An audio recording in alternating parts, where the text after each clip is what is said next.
Hello, and thank you for watching and listening to another episode of Unmedicated and Educated with Keita Rose. I'm Keita Rose, and here we deep dive, dissect, and sometimes diagnose, because it seems everyone, including myself, I am not excluded, has lost their damn minds. If you are new here, thank you so much for giving me a try. If you're an OG, then you already know what the is going on. Like, share, subscribe, talk shit in the comments. You know, tell me how you really feel. And today we're doing another reality.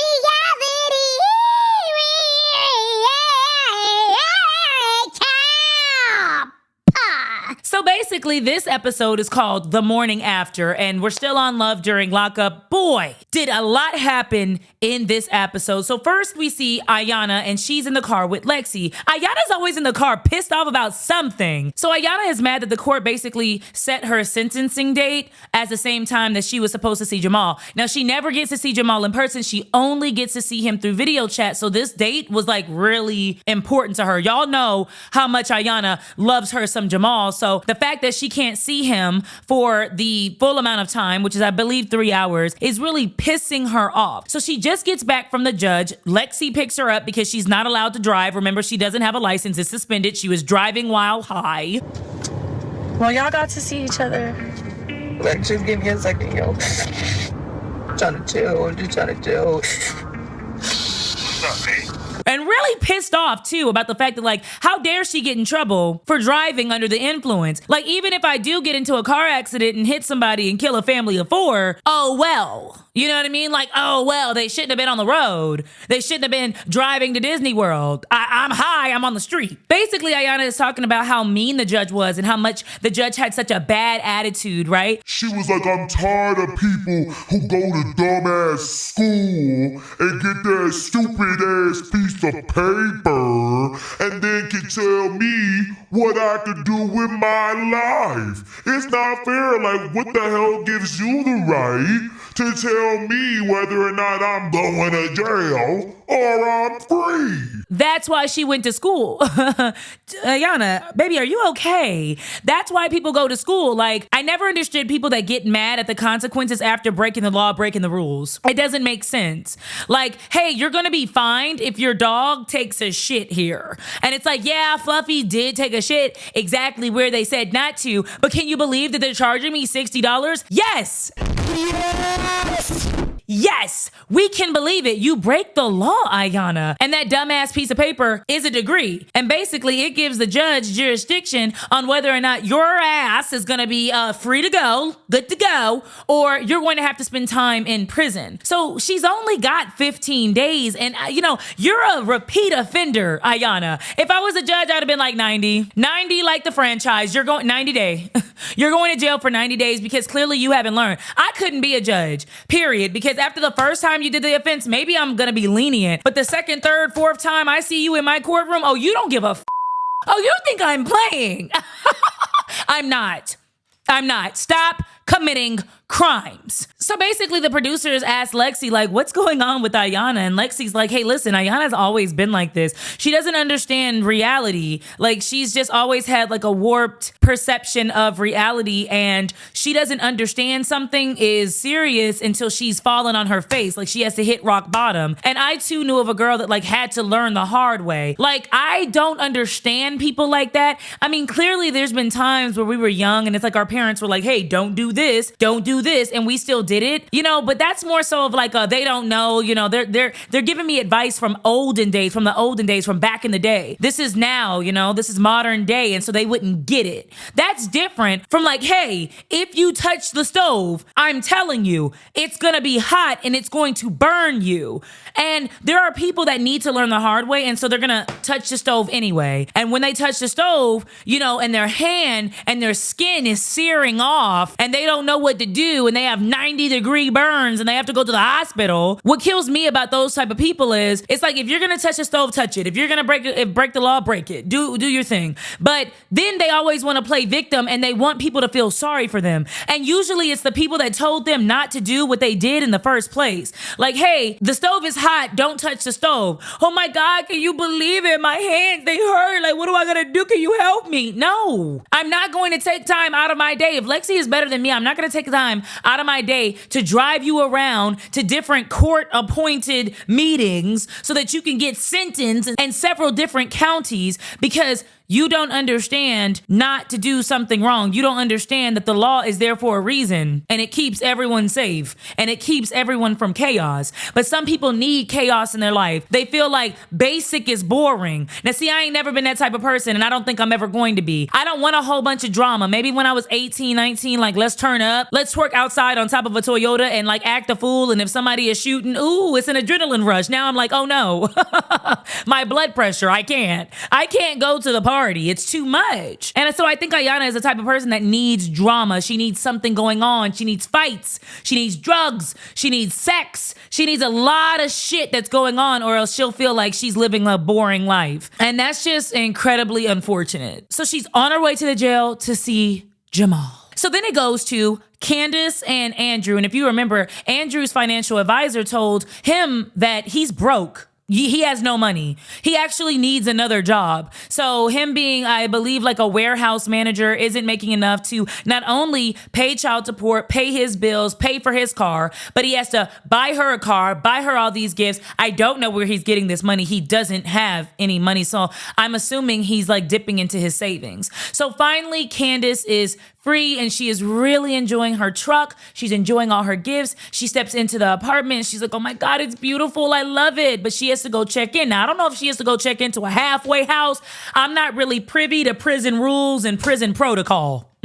I don't know what she has to check into, but basically she has to go away. And I think they were saying something along the lines of like she may or may not have to spend the night there. And it's like, damn. I want to be affectionate to her. I want to hold her. I want to cuddle at night.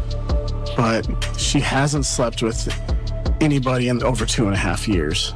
And it's something that I can't rush. All right, I understand. What a bummer. You just leave jail and like, yeah, now you're free. You get to like eat food and, you know, maybe like go swimming or do certain things. But like that really sucks. Like you have a curfew. And so you have to be here at this time and you might have to spend the night. And that means no, you know, outside parties. That means no sneaky links. That means you need to be here and we need to know that you're responsible and that you can do what you're supposed to do. It really sucks. I think she's out on parole. I think that's what parole is. But hell, again, not privy to prison protocol. So basically Candice lets him know that like she's not okay with sex. She doesn't like affection and that's going to be something that he's going to have to get used to. She says that she was abused in her past by her ex-husband. I mean, I don't want to put it on you, but like anytime I'm close to you or to really anybody, like it just brings up those bad feelings again. And that when she thinks about men and when she thinks about anything involving men, she gets really upset and she doesn't like it. And he just needs to be understanding. And Andrew's like, you know, I can't rush her. Let me tell you something. I know that you're going through a lot and I really do empathize and sympathize with you. However, I'm not going to arrest you like in a way that I can go to jail if I touch you and you tell me not to. But I'm going to start pushing a little more every day because I bought you a truck, I bought you an apartment, I bought you Louis bags.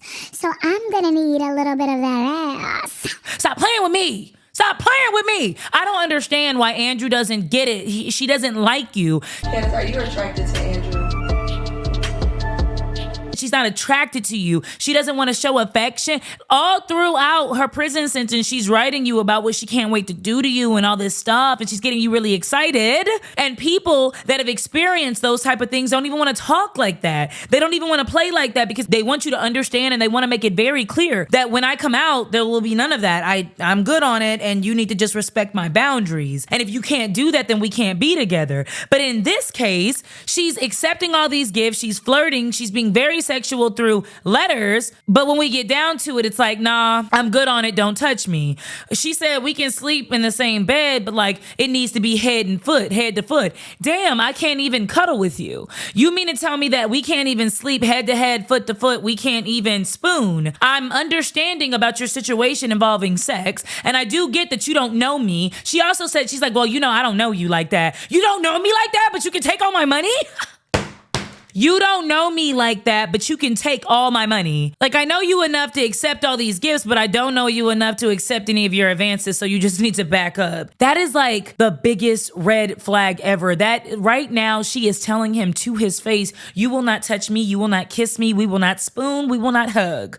I'm gonna be here, and since you want somebody here, then here, you get my presence. I get to exist and dwell in this household with you, but that's about it. If I was Andrew, I would get the out of this situation, but I really don't know how. He didn't move down to Vegas. He didn't got an apartment. He didn't bought her a car. I hope none of that shit is in her name. I don't think it is because she doesn't have good credit. So with that being said, take the shit back. Sometimes in life, we make these decisions and we think to ourselves, God, everybody's going to laugh at me, right? Like my family's going to know, my friends are going to know, especially those family and friends that told me not to, but I told them that they were crazy and that they didn't understand and I was going to do what I want anyway. I'm at the age where I'm just going to go ahead and take that L. Like, yeah, you guys were right. I got played. I don't think it's embarrassing to be in love. I don't think it's embarrassing to give your all to somebody. I don't. I think what's embarrassing is once we see that the rose-colored lenses has disappeared and you see a person for what they are. I've been lied to. I've been manipulated in relationships. There's been relationships where I've been 100% genuine and have poured my all into it just to find out years later that I've been lied to from the start.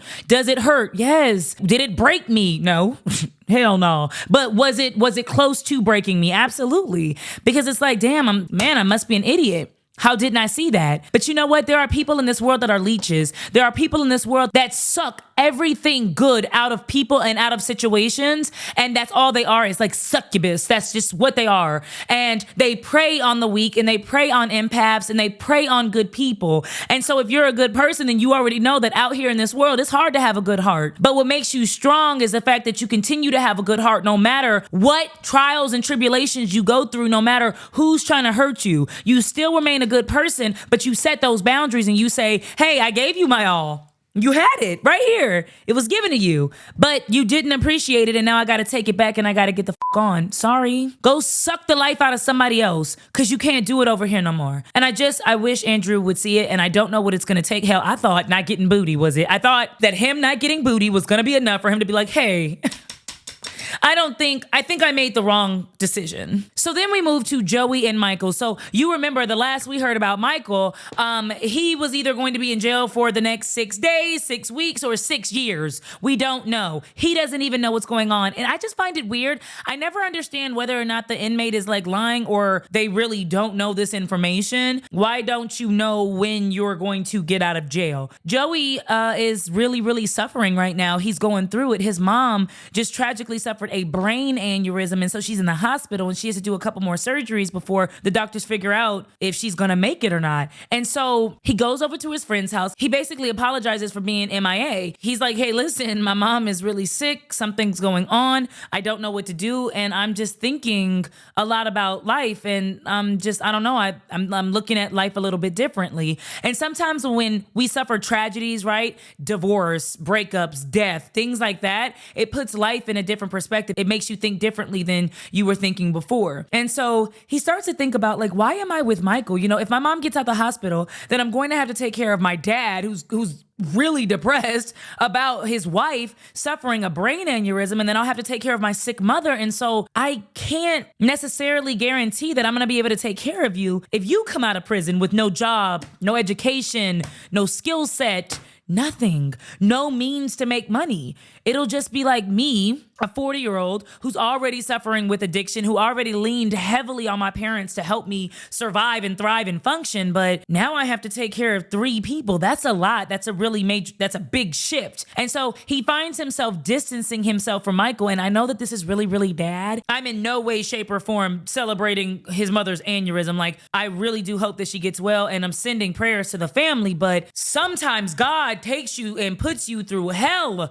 in order for you to see that this is not the man that you need to be with. He's already been sober for so long, 12 years. Joey has been away from drugs and meth and alcohol and, parties where there might have been strange sex going on and all types of stuff. A reckless, dangerous life. He's been away from that for so long. Everything has been on the up and up. Everything has been looking up for him. Yes, he found, emotional support from Michael, I guess that's what you would get from an inmate, like emotional support, because they can't give you much. So they're always on the phone with you. You know, you can really be codependent and lean on them. You can talk to them any time of day. Like, that's what you get from dating an inmate. And yes, Michael served his purpose, but sometimes we have to look at people like, hey, you were here for a season.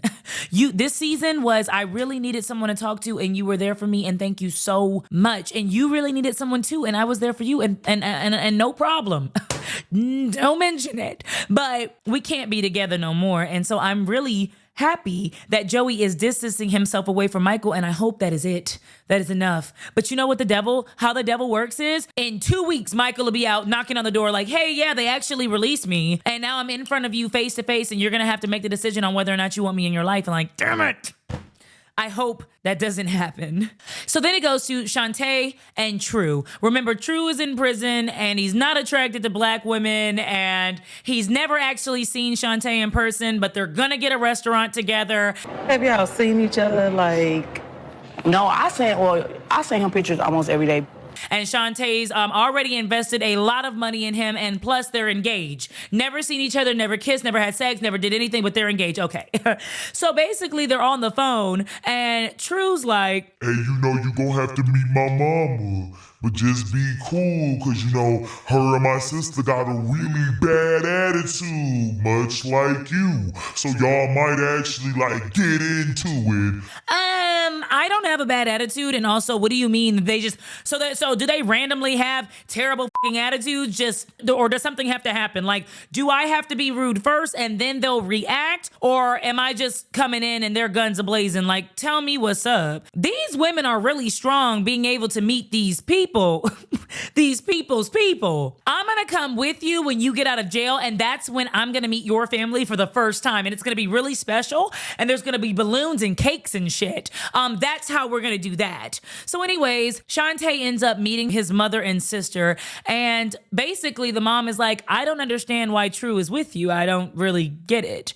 And she's like, well, you know, we really love each other, like we really vibe. And the sister's like, well, do you know True? Because True be cheating. And Shantae's like, again, like, I mean, yeah, he could be cheating, but like, if anything could happen, like in a free world, like if I was dating a man that had his freedom, like he could cheat. I mean, I guess.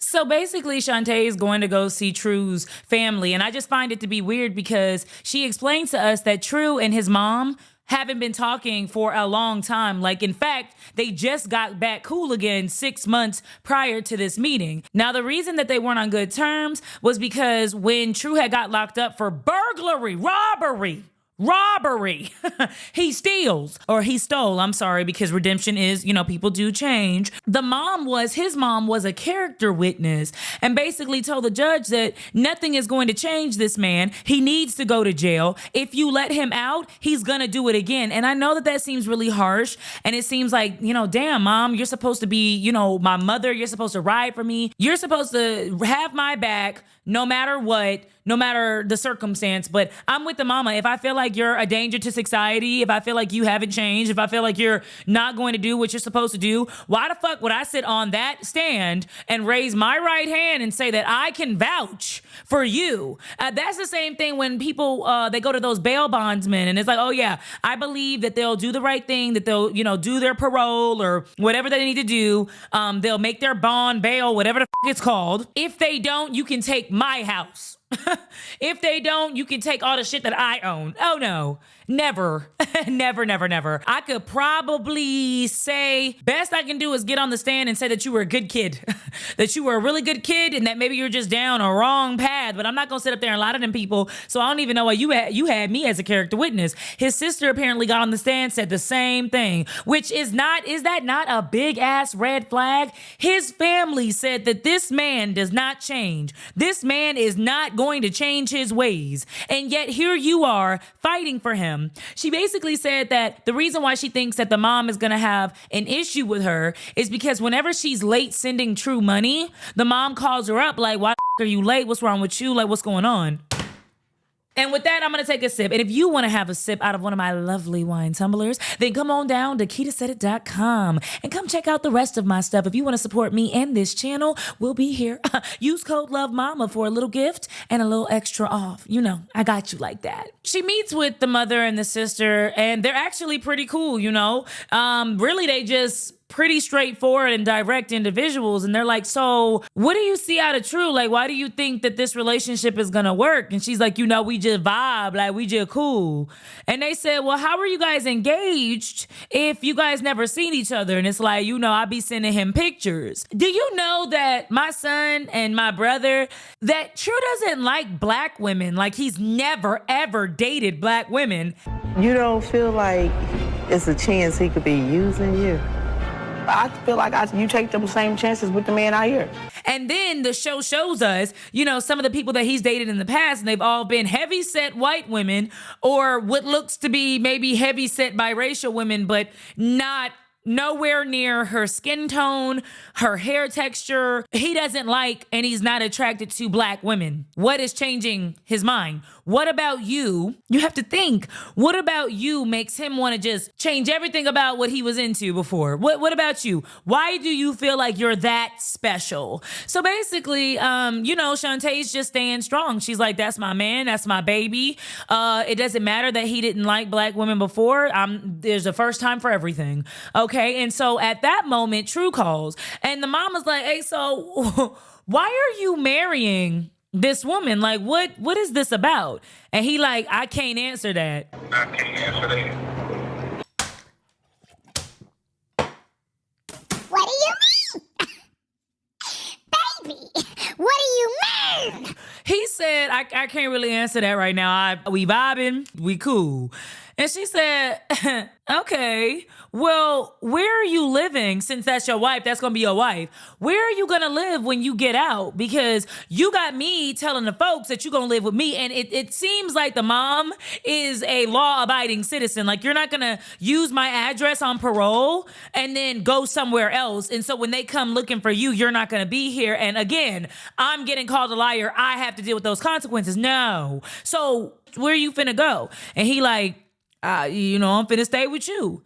And so Shantae's like, no, you said you were gonna live with me. And so the mama like, listen, you know, you get to a certain age where you like, I don't have time for any of this shit. I shouldn't even be here. Listen, you need to decide what you're gonna do, because on the paperwork, you telling them people that I'm going to be the one that you live with. So if you're going to live with your wife, this fiance of yours, then, you know, make it happen, Captain, and let me know so I can take them off. I can take my name and my address off of that shit. I don't want to be involved. I don't want to be involved. I didn't want to be involved when you made me a character witness. I don't want to be involved now. And so, again, here we have another situation where somebody is telling you dead ass, I don't want to be with you. I was never attracted to people that look like you. I can't answer to my family, my sister and my mom. I can't give the answer to why I even accepted your proposal and wanted to be with you. We all get a little snippy when you're not sending me money quick enough. It's over. It needs to be over. He's not going to get out and be this responsible adult that's going to help you start this business and really launch this restaurant. It's not going to happen. He's not that type of person. His mom doesn't trust him. His sister don't trust him. And, you know, that same thing happened again with Jamal and Ayana. Jamal's mom was like, Ayana, do you know who Jamal is? He's a liar. He's a cheat. And, you know, one thing about it is I never thought that family mattered. Like, I knew that family and home life mattered, but I didn't think it was like the end all be all until I encountered some family members that, you know, of my own significant other in the past, and was like, oh, how you were raised, how you were developed does matter, number one, absolutely. But two, pay attention to what the family says. Now you got Teenie and Rob, who Rob's mom got a problem with him. Then you got Shante and True, where True's mom got an issue with him. Then you got Jamal and Ayana, who Jamal's mom says, hey, if you know Jamal like I know Jamal, you wouldn't trust Jamal. And it's like, you've known this person for maybe 5 months, 5 years, 5 days, right? But they've been around these men forever. They know everything about these men, and I doubt that they would just lie to you to try to sabotage what looks like or what could be happiness for them. They're telling you the truth, and you're choosing to ignore it because you want to be with that person, and that's going to screw you over. Well, everything that you ignore in the beginning, everything that you ignore in the present tense will come out in the future, and it will destroy you, and it will destroy everything that you built because you chose to ignore it instead of handling it head on. And as soon as you told the mom and the sister, I can't even answer why we married. Oh, hell, then we not. Then we're not. I'm sorry. I'd have been like, ma'am. Check, please.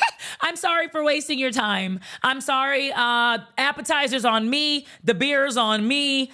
You guys have a good day, and this will probably be the last time that we see each other. Again, my apologies for wasting your damn time. That's what. So then it goes to Rick and Sam. And if you don't remember, Rick's been married twice before, but is really excited about being married to Sam. Sam has this long list because honey is bad. Like she cares about the way that she looks. She's been beautiful all her life. She's had a couple of run-ins with the law, but she's been beautiful all her life. She gives Rick a list. This is a long list. It does look bad because it's a long list, but it's more of a wish list type thing.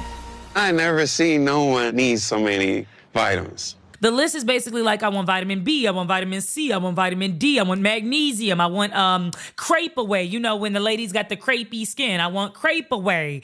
I need under eye concealer. I need shit for my hair. Like, basically, she's just, getting him ready. This is a wish list. I need you to buy all this stuff for me. And so Rick sings her a song, a really beautiful song, and he's really excited about starting this new life. Back in the past episodes, he really didn't know whether or not he was going to move where, Sam was moving, but now he's made up his mind. That's his girl. That's his wife. He doesn't care. So he hops in the car with his friend Ricardo. And apparently it's really funny because Ricardo used to be Rick's Uber driver. They got real close and then they decided to become friends. So he's driving him around and decides to go to a pawn shop to find a ring for Sam. And he's like, listen, I really want to make her feel special, but whatever facility that she's finna go to, she can't have a big rock anyway. So let's just find something that's, appropriate for the facility. And so he finds this band and it's cute, it's $90.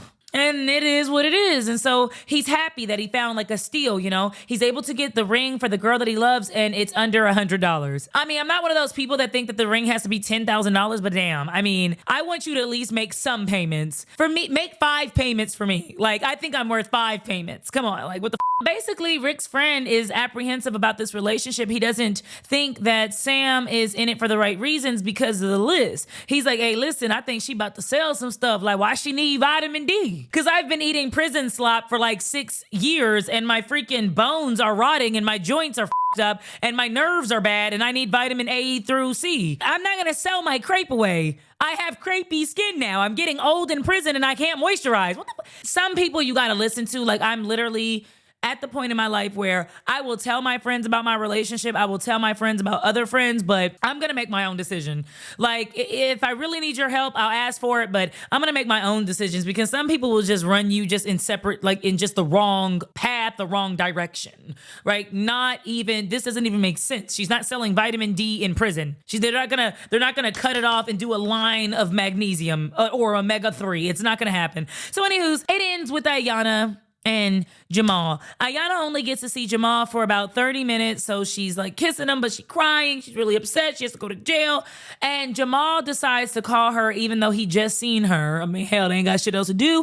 And basically says, you can't let these big things in life or these incidents in life tear you down and break you. You have to be stronger than that. I'm in jail too. You're gonna go, you're gonna do your 15 days. Yeah, I didn't get to see you for as long as I wanted to, but it's gonna be okay. And really at that moment, I felt damn, it's crazy because Jamal is the voice of reason. Jamal is the one that makes sense. Okay.